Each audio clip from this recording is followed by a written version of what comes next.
और ब्रेक की बार आपका स्वागत है। मैं आपके साथ जुड़ाता, मेरे साथ प्रियंका और वैभव भी मौजूद है। चुनावी राज्यों में अब सरकार बनाने की कवायद तेज हो गई। इस बीच राजस्थान प्रदेश अध्यक्ष बीजेपी के सीपी जोशी कुछ ही देर बाद वसुंधरा राजे से मुलाकात करने वाले हैं, ये जानकारी सामने आ रही है। दरअसल हलचल तेज हो गई है, अपने अपने समर्थक है, अपने अपने दावे कर रहे हैं। जहां वसुंधरा राजे से कई विधायक मिलने पहुंचे थे, उनमें से कुछ विधायक सीपी जोशी के साथ मिलने पहुंचे उनके आवास पर। और अब जानकारी ये है कि वसुंधरा राजे से मिलेंगे राजस्थान बीजेपी अध्यक्ष सीपी जोशी। और सीधा हम जयपुर चलते हैं अमित के पास। अमित सिंह लगातार बने हुए। अमित, जिस तरीके से हम देख रहे हैं सीपी जोशी की मुलाकात अब वसुंधरा राजे के साथ होनी है, साथ ही में प्रभारी भी इसमें मौजूद रहेंगे, लेकिन इस मुलाकात के क्या कुछ मायने निकाले जाएं? प्रियंका, थोड़ा टाइमलाइन समझिएगा। कल दोपहर 1 बजे तक वसुंधरा के पास कोई विधायक नहीं पहुंचता है। शाम को 4 बजे के बाद करीब 30 विधायक पहुंचते हैं, जिसमें 2 निर्दलीय हैं। और सूत्र ये बता रहे हैं कि 60 से ज्यादा विधायक अभी भी हैं जो लगातार वसुंधरा राजे से बात कर रहे हैं। कल दोपहर के बाद यानी कुछ सिग्नल जरूर आया है दिल्ली से, नहीं तो इस तरह विधायक उमड़ते नहीं।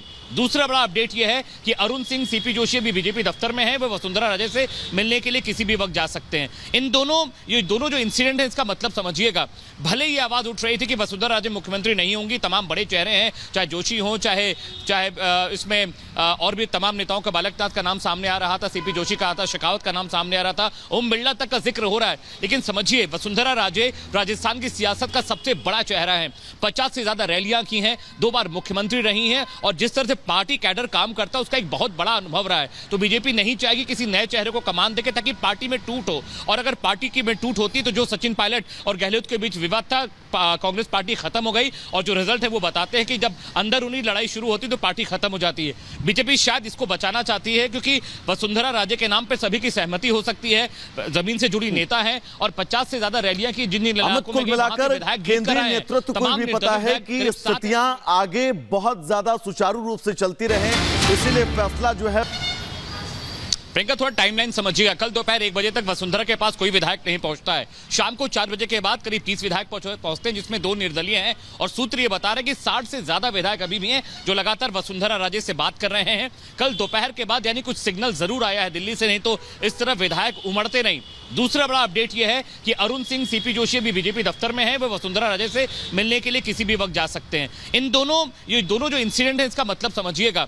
भले ही आवाज उठ रही थी कि वसुंधरा राजे मुख्यमंत्री नहीं होंगी, तमाम बड़े चेहरे हैं, चाहे जोशी हो, चाहे इसमें और भी तमाम नेताओं का, बालकनाथ का नाम सामने आ रहा था, सीपी जोशी का आता, शेखावत का नाम सामने आ रहा था, ओम बिरला तक का जिक्र हो रहा है। लेकिन समझिए, वसुंधरा राजे राजस्थान की सियासत का सबसे बड़ा चेहरा है। 50 से ज्यादा रैलियां की हैं, 2 बार मुख्यमंत्री रही हैं, और जिस तरह से पार्टी कैडर काम करता है उसका एक बहुत बड़ा अनुभव रहा है। तो बीजेपी नहीं चाहेगी किसी नए चेहरे को कमान देके, ताकि पार्टी में टूट हो। और अगर पार्टी की में टूट होती तो जो सचिन पायलट और गहलोत के बीच विवाद था, कांग्रेस पार्टी खत्म हो गई। और जो रिजल्ट है वो बताते हैं कि जब अंदरूनी लड़ाई शुरू होती तो पार्टी खत्म हो जाती है। बीजेपी शायद इसको बचाना चाहती है, क्योंकि वसुंधरा राजे के नाम पर सभी की सहमति हो सकती है, जमीन से जुड़ी नेता है, और 50 से ज्यादा रैलियां की, जिन कुल मिलाकर केंद्रीय नेतृत्व को भी पता है कि स्थितियां आगे बहुत ज्यादा सुचारू रूप से चलती रहे, इसीलिए फैसला जो है